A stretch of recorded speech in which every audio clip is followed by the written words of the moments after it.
whole body was distorted. She hemorrhaged. I never saw so much blood. We just couldn't be intimate together. I had the worst stabbing sensation. It was just so excruciating. Next, two medical mysteries that defied the experts. Heather and Todd Tallarico could never have prepared themselves for what would happen to their only daughter when a seemingly ordinary childhood illness suddenly spirals out of control.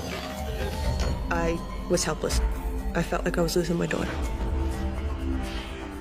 Then, after more than 70 doctors dismiss Jennifer Martin Bray's chronic and debilitating symptoms, she begins to wonder if she'll ever be able to live a normal life again.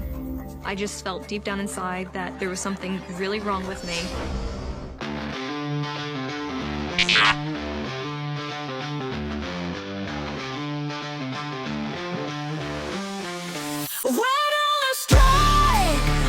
We look at the doctors for what they can't.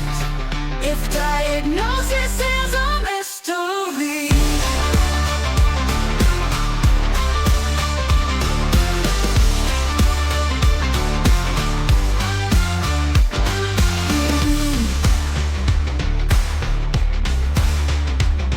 In January of 1995, New Jersey natives Todd and Heather Tallarico brought their daughter Gabby home from the hospital.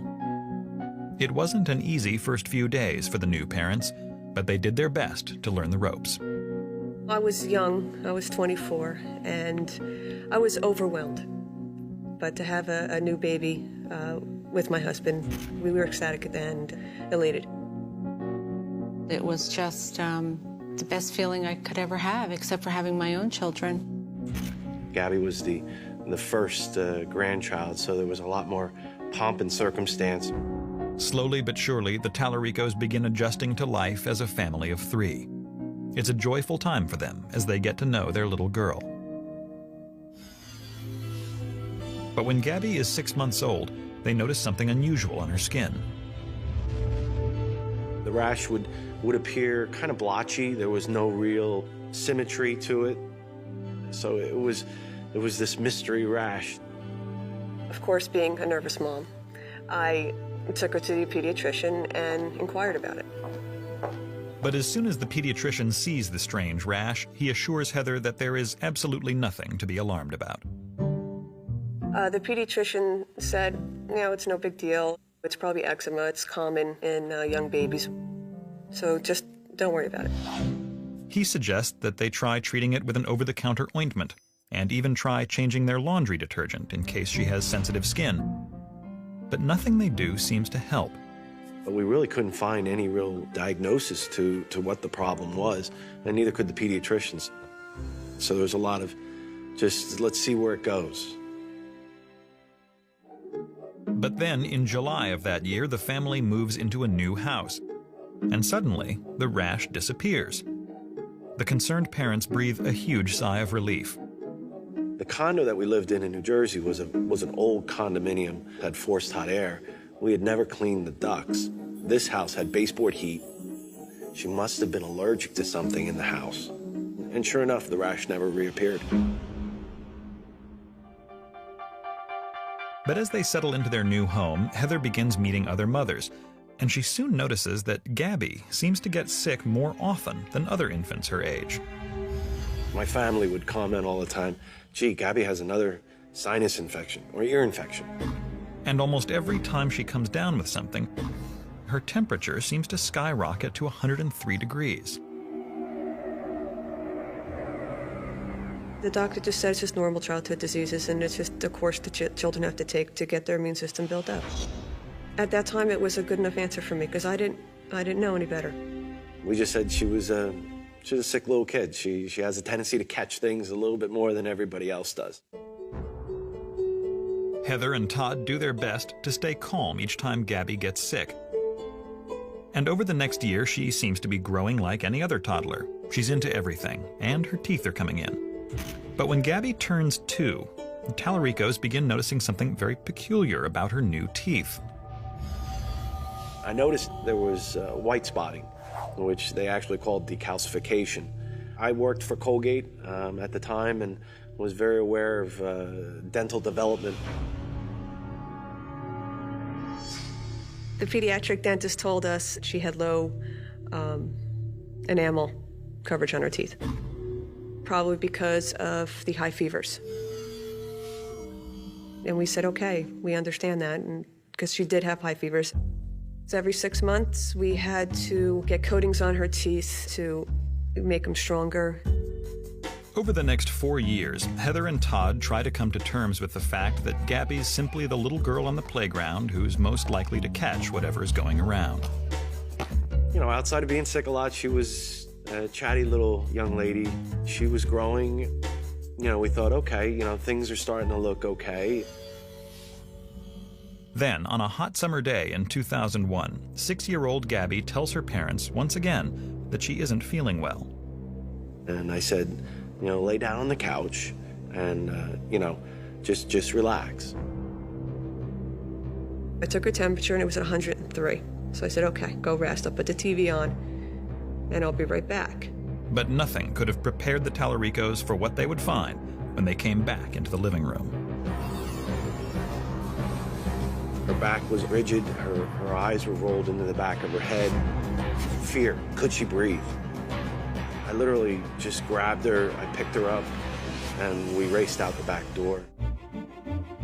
In the summer of 1985, Jennifer Martin was leading a seemingly ordinary life in a small New Jersey town and gearing up for her first year in junior high.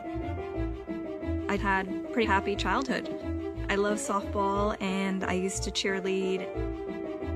She was a happy-go-lucky little thing. She had a lot of school friends.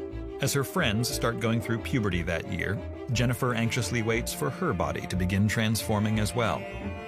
But she has no idea how dramatically her life is about to change. Everything was fine until puberty, when she got her period. That's when everything went haywire. When I turned 13 is when I had my first period. In health class, they talk to you about how it's going to be, and when I got it, it was nothing like what they described in school. She got her period, she hemorrhaged. I mean, I never saw so much blood. Oh my goodness. In a state of panic, her mother, Virginia Martin, rushes Jennifer to the ER. They gave her a sonogram of her stomach and her ovaries. I was filling a supersized pad 1 an hour. And they said there was nothing wrong. She was a healthy 13-year-old. The doctor assures them that Jennifer's body just needs time to adjust and that her period will regulate itself as the months go on. But a year later, she's still suffering from extremely heavy bleeding and severe cramping every month. When I did have my period, I'd wake up to blood-soaked sheets. The bleeding is so heavy, I would bleed through my clothing at school. If I went out, we would have to stop every hour on the hour so that I could find a restroom because it was as if I was hemorrhaging. So basically, almost 2 weeks out of the month, I couldn't do anything. Then, shortly after starting high school, Jennifer's periods rise to a whole new level when she begins experiencing incapacitating cramps. Jennifer would lay on the couch, moan and groan. Ma, it hurts, it hurts. I don't know what's going on. Help me, help me. To make matters even worse, Jennifer is beginning to feel nauseated 24 hours a day, 7 days a week. Everything in my stomach felt like it was coming up and sitting right in my throat. I basically would take a bottle of Pepto-Bismol with me everywhere I went. I mean, there had to be something wrong. We were so frustrated. She was so miserable. Feeling helpless, Jennifer's mother starts taking her to doctor after doctor, looking for any clue as to what might be causing the bizarre symptoms. We went to many doctors in a period of 4 years. But every expert assures Mrs. Martin that her daughter is a healthy, normal teenager and focuses only on treating the symptoms. Basically, all the physicians that I did go to would give me pain medication. I tried everything. I tried over-the-counter medications, I tried holistic medications, and just nothing was working. Eventually, the harsh reality sets in. Jennifer is simply going to have to live with the dreadful symptoms. You know, I just thought, well, maybe this is just me and this is what I'm supposed to be going through. It's just a family thing. I blame myself. You know, why did I put her on this earth? Why does she have to suffer the way she's suffering? It wasn't fair. It wasn't fair. Heather and Todd Tallarico witnessed their 6-year-old daughter experiencing a terrifying seizure. They immediately put her in the car and race her to the nearest hospital. I was scared to death. They rushed her in right away and they started working on her. They put her on a IV drip to try to get her out of the seizure. She was running a high fever. They just monitored her as she came out of the fever. While the Tallaricos are waiting for someone to tell them what's going on, they're praying that the seizure hasn't caused any long-term damage to their little girl. Finally, after what feels like an eternity, the medical team returns with a diagnosis. They came out and they said, you know, Mr. and Mrs. Tallarico, your daughter probably had a febrile seizure. A febrile seizure is a convulsion triggered by a sudden spike in temperature that often occurs when an infection spreads through the body. They said most children have febrile seizures between the age of infancy to 6. You know, Gabby's 6, so it is kind of rare that she'd have her first seizure at this age, but not uncommon. Doctors treat Gabby with fluids and medication to bring her fever down. And within a couple of hours, she seems to be returning to her normal self. The doctors assure Heather and Todd that in most cases, febrile seizures aren't nearly as dangerous as they look, and Gabby's dismissed from the hospital the next morning. Over the next year, she doesn't experience any seizures. In fact, she seems to be as healthy as her classmates and completes first grade with flying colors. But then, one afternoon, when Gabby is feeling a little under the weather, her body very unexpectedly shuts down on her. Once again, she begins convulsing uncontrollably. In a state of panic, the Tallaricos again race their daughter to the hospital. We were surprised because we were thinking that these seizures are going to go away because she's getting older. They ran blood tests again. They gave her an IV drip. They started also saying maybe we should rule out epilepsy. Heather and Todd watch helplessly as the medical team performs a battery of tests to find out whether or not Gabby is indeed epileptic. With all these monitors coming off her head, she looked like some creature from outer space. As a mom, I need an answer what's going on with my daughter's health. I'm frustrated.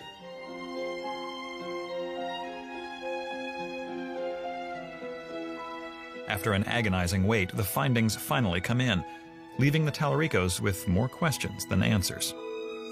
All the tests come back negative.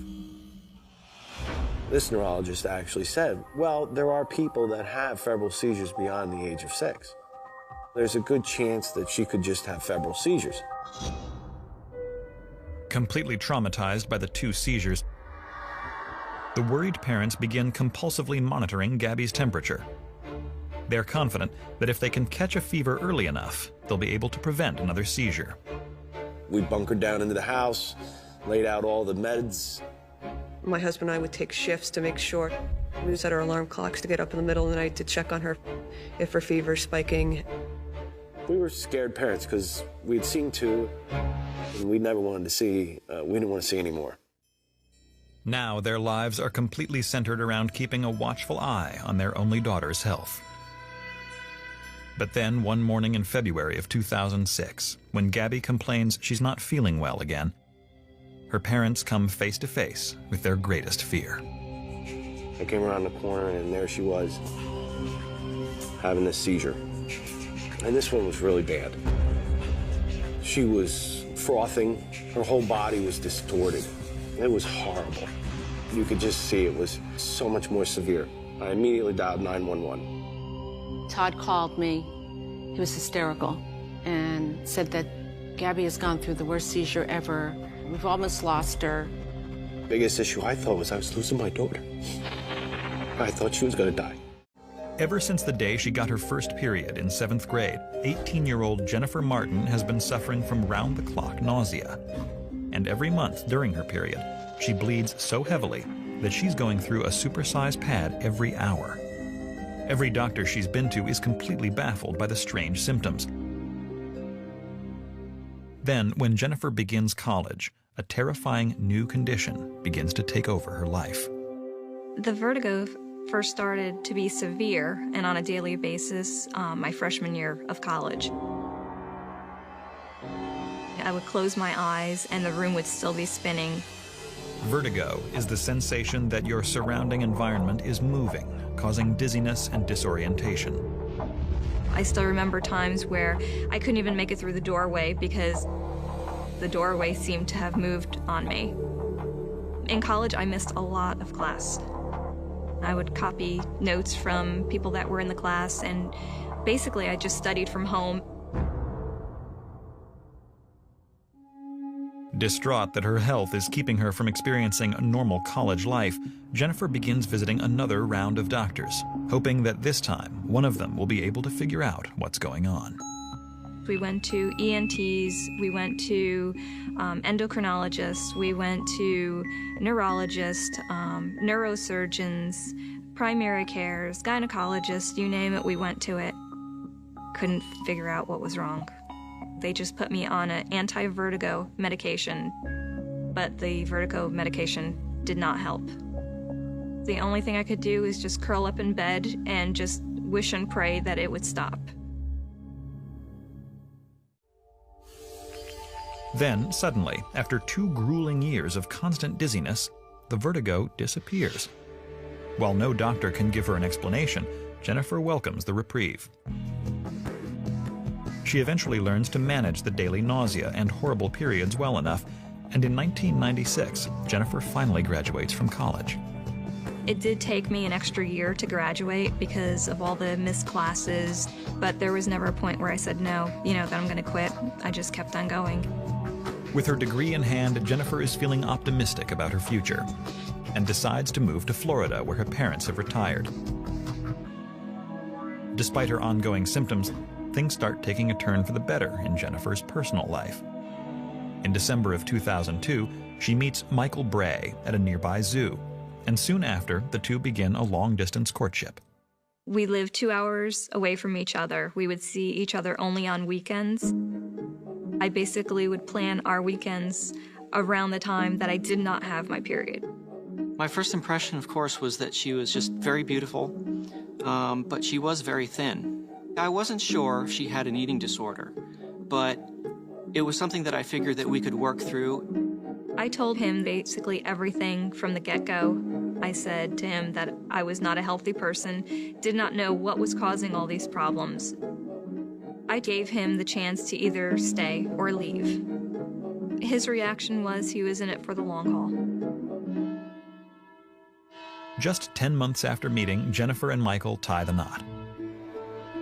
While the newlyweds are ecstatic to have found each other, it's clear that Jennifer's illness is having an impact on their relationship. The physical relationship was difficult, and he felt bad about the situation because anytime we would be intimate, I would have severe incontinence the next day and severe IBS, and he just didn't want to put me through that. If she was feeling sick, she would just go to the bathroom and she'd be in there for an hour or two. And then she'd come back to bed and just lay down. We just couldn't be intimate together. I don't know how anyone could ever tolerate me with the way I was.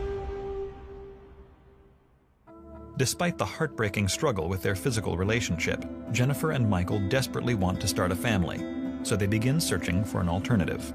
I did not think that I could ever have children. I just felt deep down inside that there was something really wrong with me, So we started the adoption process a few months after we got married. We started to build out the nursery. We got all the furniture and painted, nice, pretty pictures, rainbows. But as they're excitedly preparing to welcome a child into their lives, something suddenly goes very wrong. I had the worst stabbing sensation I had ever had in the whole time that I've had my period. It was just so excruciating. I couldn't stand up. I couldn't do anything. Terrified by the pain, Jennifer visits her gynecologist once again, hoping that this time he'll find some clue as to what's causing her so much distress. The exam was so painful, more painful than I've ever experienced. He could not move the uterus or anything, and he stated that I had a frozen pelvis. He did an ultrasound and stated that he saw a mass on my left ovary and that he wasn't exactly sure what it was. I lost it because immediately I thought cancer. In a state of panic, Todd and Heather Tallarico have just called 911. Their only child, 11-year-old Gabby, is experiencing a seizure like they've never seen before. In the past, she would just come out of the seizure. This one, she wasn't coming out of. I was helpless. I didn't know what to do. I felt like I was losing my daughter. When the ambulance finally arrives, the Tallaricos watch helplessly as the medical experts take charge. When they got her gurneyed and into the ambulance, they had to inject this drug into her to get her to come out of the seizure. Sign cop from 6112. After a nerve-wracking 15-minute drive, the ambulance arrives at the hospital and rushes Gabby into the emergency room. They're really moving fast, got doctors over. All of a sudden we hear she's got a high fever, and we're thinking, oh great, this is another febrile seizure. While Gabby's family does their best just to keep it together, the medical team focuses on finding out what could have triggered the horrifying seizure. They run test after test, looking for some clue. You see your granddaughter laying there, and there's nothing I can do. It's just, I wouldn't wish it on anyone. It's a terrible, terrible feeling. When blood test results come back, the doctors do seem to have discovered a critical lead, but it's not good news. Gabby has a shockingly low calcium level. Most people have a calcium level ranging between 8 and 11. Gabby is registering a 5. A level this low is a sure sign that something is very wrong. Calcium is not only essential for strong bones and teeth, it also plays a critical role in the functioning of the heart and muscles. In the worst cases, severely low calcium levels can cause the heart to stop beating altogether. Suddenly, the clock is ticking, and doctors immediately move Gabby into the intensive care unit. All of a sudden, this calcium problem, which we had never heard about before, was called to the attention. So all of a sudden, everybody's coming in, and that's the first time we met Dr. Cerami. Pediatric endocrinologist Dr. Barbara Cerami immediately performs a head-to-toe exam. When I saw her, she wasn't actively seizing. She does have the facial twitching, and her hands were definitely stiffened and clawed. These are all critical clues, and after carefully reviewing the tests performed earlier that day, Dr. Cerami has a strong suspicion as to what's wrong with Gabby. With Gabby, because of her age and from the history that we had gathered, it is most likely that this will be hypoparathyroidism. Hypoparathyroidism is a condition in which the parathyroid glands located in the neck aren't functioning properly. In a healthy individual, the glands release the parathyroid hormone, which regulates how much calcium the body can store. In Gabby's case, her calcium levels are extremely low because her parathyroid glands are failing to release enough of the essential hormone. And we were like, excuse me? What is that? She said most likely she has a deficiency where her body is not absorbing and utilizing calcium. Suddenly, seemingly unrelated symptoms begin making sense to the Tallaricos as Dr. Sarami walks them through how hypoparathyroidism affects the body. Whenever Gabby's calcium levels became too low, her body would experience what's called a hypocalcemic seizure, a neuromuscular reaction to the lack of calcium. Even Gabby's dental problems can now be explained. The low levels of calcium also resulted in weak enamel on her teeth. We thought she just had a febrile seizure. Now all of a sudden things are starting to click. And saying, hey, okay, now we're getting a diagnosis, we understand. Dr. Sarami immediately begins treating Gabby with a seemingly simple therapy, an IV of highly concentrated calcium. For the next 5 days, the Tallaricos watch their little girl regain her strength. During this time, they also begin learning how to manage Gabby's calcium levels at home with medication. To me, it was, you know, okay, I can live with this. And if we can prevent those seizures by her taking pills, I'm all for it. But just when her parents think they have a solid diagnosis in hand, Dr. Sarami warns them that they're not out of the woods yet. There is a critical missing piece to the puzzle that she still has to find. When we make a diagnosis of hypoparathyroidism at her age group, it is often unlikely to be an isolated condition. More often, there are other associated autoimmune problems. The challenge was to identify what was causing the hypoparathyroidism. Before Gabby is released from the hospital, Dr. Sarami draws more blood to test for other potential autoimmune problems. Gabby was doing well, so we're like, okay, she'll call us. I'm sure they're going to be negative. We found her diagnosis. We're happy with that. Confident that Gabby has been through the worst of it, the Tallaricos head home and wait for the lab results.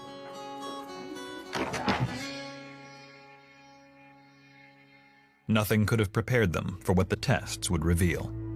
We found out that, yes, indeed, she doesn't only have hypoparathyroidism, but there are other autoimmune problems involved. Now, all of a sudden, what we thought was a good situation moving in the right direction, now all of a sudden was like, oh my God, we're back to square one again. Past 20 years, more than 70 doctors have examined Jennifer Bray, and not one of them has been able to identify what's causing her excessive monthly bleeding, debilitating cramps, and constant nausea. But now, one doctor has discovered a large mass on her left ovary. Jennifer is sure that she has cancer. I was dealing with this for so long that I figured if it is cancer, it's probably everywhere. She knew very well what the survival rates of ovarian cancer were. Jennifer is determined to find out, for better or worse, what the mass is. So her gynecologist refers her to gynecological surgeon Dr. Stephen McCarris. She was really a mystery at first. Not only did she have debilitating, painful periods, but she also, as a married patient, couldn't even have relationships with her husband. But along with these symptoms, Dr. McCarris also has an ovarian mass to consider. With ovarian masses, we always worry about ovarian cancer. Dr. McCarris begins running an exhaustive round of tests, including a special CA-125 blood test that will help him determine how likely it is that the growth is malignant. Her CA-125 was 525 international units. 525. Normal is 0 to 35.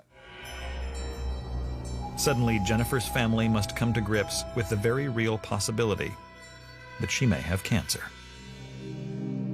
I think that she had always felt that there was a possibility, but this was the first time that it had actually had concrete numbers behind it. She's my only child. Do you know what that did to our family? It was rough, really, really rough. We both wanted kids. We both felt that this was something that could derail the adoption process that we had started. the first thing that came to mind was, oh my God, we're probably going to have to stop this adoption and we won't have a family.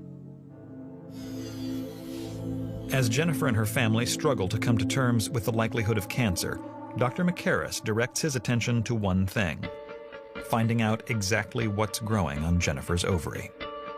We needed a diagnosis at this point. We had an elevated CA-125 and an ovarian mass. The only way to rule cancer out is to get that tissue into the laboratory and have a pathologist give me a tissue diagnosis. On October 5th, 2005, Jennifer is wheeled into surgery to have the mass removed and tested.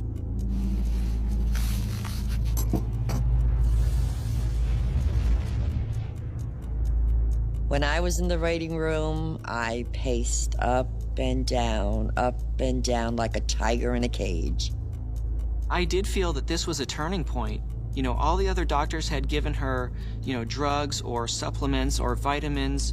This was a real intervention that I felt was really going to make everything better. Back in the OR, Dr. McCarris carefully explores Jennifer's lower abdomen laparoscopically, using a tiny camera on the end of a thin guide wire.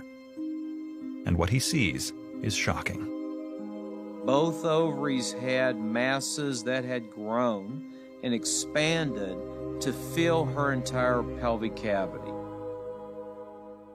And the ovaries, which are normally the size of a golf ball, had grown into the sizes of baseballs. I diagnosed Jennifer Bray with stage 4 endometriosis of her entire pelvic organs. Endometriosis occurs when the tissue that lines the uterus grows outside of it, most often on the ovaries and other pelvic structures. During a normal menstrual cycle, this tissue breaks down and leaves the body through the vagina. But with endometriosis, the lining of the uterus recedes back into the pelvis, attaches to other organs, and grows. This results in internal bleeding and inflammation, and can cause extraordinary pain, infertility, and bowel and urinary bladder problems. Jennifer Bray is in my top 10 list of patients with this disease. In fact, Jennifer's endometriosis has invaded her entire pelvic region, including her ovaries, uterus, and fallopian tubes. The extent of the growth is so severe, Dr. McCarris has no choice but to remove all of Jennifer's reproductive organs in order to prevent the endometriosis from attacking any other part of her body. I think if Jennifer would have continued on the path she was taking, that she would have had major complications from this disease. Jennifer was very close to having rectal endometriosis. Rectal endometriosis then increases the morbidity associated with the disease. After surgery, when Jennifer comes to, Dr. McCarris explains to her the difficult decision he had to make. Being only 34 and going through a hysterectomy, I guess would be hard for most people. I took it like a trooper, and I just figured I don't have to worry about periods, I don't have to worry about anything anymore. Finally, after more than 20 years of living with this mysterious illness, the bizarre symptoms that were controlling Jennifer's life for so long begin to make sense. The symptoms associated with endometriosis classically are painful periods, pain with intercourse, and irregular menses. Dr. McCarris explains that Jennifer's constant nausea was likely a result of the agony she was experiencing from the other symptoms. Her presentation was pain. I'm nauseated, I can't eat, I'm losing weight, and I'm wasting away. But while she presented many classic symptoms of the disease, the vertigo she experienced is a little trickier to understand. The one unique fact about endometriosis, it can develop and affect any part of the human body. So I guess it's possible or conceivable that Jennifer had endometriosis of the inner ear. That's just a theory, but this disease is a very unbiased disease. Finally securing a diagnosis after all these years is a watershed moment for Jennifer and her whole family. But they're not in the clear yet. She still needs to find out the results of the cancer pathology reports. After 3 days in the hospital, Jennifer returns home and waits for the call from Dr. McCarris.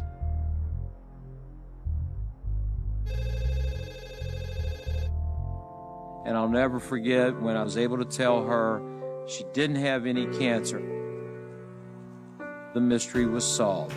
Jennifer now could go on with her life. Over the next 2 months, Jennifer rapidly returns to normal, a feeling she hasn't experienced since she was a little girl. Shortly afterward, she finishes what she and Michael started right before their last trip to the hospital. In November of 2006, I traveled to China to meet and pick up our new daughter, Miranda Karras Martin Mei Lee Bray. Jennifer is thrilled to have her life back, but can't help but wonder why so many doctors dismissed her symptoms over and over again. Endometriosis is one of the most common gynecological diseases, affecting more than 5.5 million women in North America alone. This disease is likened the great imitator, and the patient gets turfed from this doctor to that doctor to this test to that test. So the next thing you know, the doctor has lost sight of the problem. The knee-jerk fix is give her a prescription for pain medicine. After suffering for more than 11 years from severe seizures, significant tooth decay, and frequent fevers, Gabby Tallarico has just been diagnosed with hypoparathyroidism, a rare condition that prevents her body from storing calcium. It was kind of good news because all of a sudden we could put a name to something that was causing this. But just when they think Gabby is in the clear, pediatric endocrinologist Barbara Cerami discovers that Todd and Heather Tallarico's only child also has an alarming autoimmune disorder that could wreak havoc on her already fragile body. Autoimmune disorder is basically the body producing antibodies that see its own self as being its target. So essentially, your body is attacking itself. And she says, well, we did confirm the hypoparathyroidism. However, the series of tests that we ran found an antibody in her adrenal gland. She said her adrenal gland will eventually shut down. The adrenal glands sit on top of the kidneys and are part of the endocrine system, which regulates the body's hormones. In Gabby's case, the antibody present in her adrenal glands is not attacking them yet, but could start at any moment. An antibody attacking your adrenal gland is a very serious condition. Your adrenal gland makes hormones necessary for maintenance of blood sugar as well as maintenance of blood pressure. Now that she has confirmation that Gabby's adrenal gland is definitely involved, Dr. Cerami believes she knows what has been at the root of all the little girl's problems from the day she was born. There is only one question that needs to be answered in order to prove her theory. Did Gabby ever experience a chronic rash? Gabby had candidiasis as a child, which was the mysterious rash, which we were all trying to find out what it was, which made sense. The combination of these three conditions, the hypoparathyroidism, the adrenal gland antibody, and the candidiasis, confirms that Gabby is suffering from an extremely rare genetic autoimmune disorder that only 500 people are diagnosed with each year. I diagnosed Gabby with APS type 1, or autoimmune polyglandular endocrinopathy type 1. APS type 1 is a rare condition where basically there is failure of organs to function because of formation of antibodies attacking different organs. Depending on how APS type 1 manifests, it can ultimately lead to diabetes, celiac disorder, anemia, or hepatitis, among other diseases. This, on top of the adrenal and parathyroid gland failure, can make APS type 1 a very complicated disease. If it goes undiagnosed, it could be fatal, especially if the adrenal involvement is not diagnosed. The Tallaricos are fortunate to have caught Gabby's APS type 1 in time, but they still face many unknowns. Because the endocrine system is so critical to all of the body's functions, there's no way to predict just what will happen down the road. My fears for Gabby's health is the unknown, not knowing what can manifest.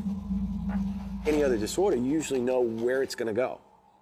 This is one of those where we don't know. But while there is no cure for APS type 1, by monitoring the adrenal and parathyroid glands on a regular basis through blood tests and medication, Dr. Sarami is hopeful that they will be able to help regulate the hormones they produce. Going forward, to maintain her health, she will have to be on hormone replacement for the specific deficiencies that she has, and she will also need to be monitored closely for development of other autoimmune problems. Although the Tallaricos feel lucky to finally know what's wrong with their only child, they can't help but wish the diagnosis had been different. I can't say I'm grateful or relieved to know. Certainly would like it another way. But I know that we can monitor her and she can live a long life. I feel so much healthier now. Like, I feel like I'm a normal kid and I have to take pills all the time. But I'm kind of used to it now. The biggest thing I could say to any parent that's going through the questions of the unknown is dig deeper. You need to be your child's champion. And that's what we try to do for Gab, is to be her champion. Today, Jennifer is a vibrant, healthy 35-year-old woman who is determined to put her past behind her and live for the future. Jennifer has taught me that no matter how bad things get, if you work through the problems that you have, good things will happen for you in the end. I think it's important to share your story because in my case, if I would have found someone years ago that had something similar to me, I could have been diagnosed earlier. Today, I feel like I do cartwheels. I'm just so happy and I've never felt better.